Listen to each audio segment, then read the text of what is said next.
Super Radio Reports. Dunay tricycle driver gidunggab samtang natug. Kompletong detalye Super Guam Logronyo pasok. Ni taop sa tiyan ni tricycle driver kining gubaon pa yun nga gunting no nakaangko ni siya ubaga sama dito gaban diya sa iyahang lawas di nga maong biktima nga 37 anyos nga tricycle driver nga taga Purok 2 barangay Bahay lungsod sa Sibunga di dunggab siya mga alas 6:05 kagapon ni sa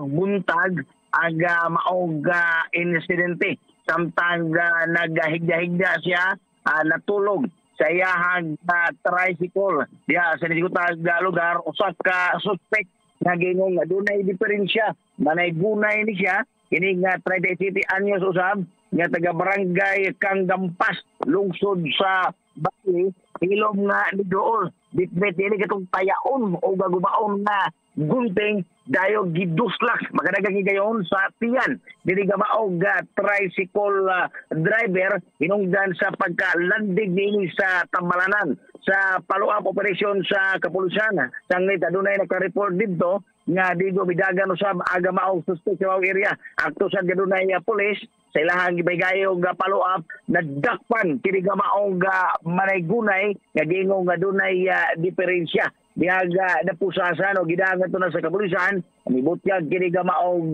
suspect nga naglagot siya kini gamaog biktima gumikan kay ang gituuan na mao ni kawat siyang kita sa iyang panaygunan o siya pagpanaygon sa 3,000 ka pesos cash nga mga silsiyo ingon man mihapit pag yung pagkawat sa iyang Yuki Lili sa pagkakaroon natatang gitanggol kini gamaog suspect samtang giandam pa ang tukmang kaso may pasaka batok sa ini.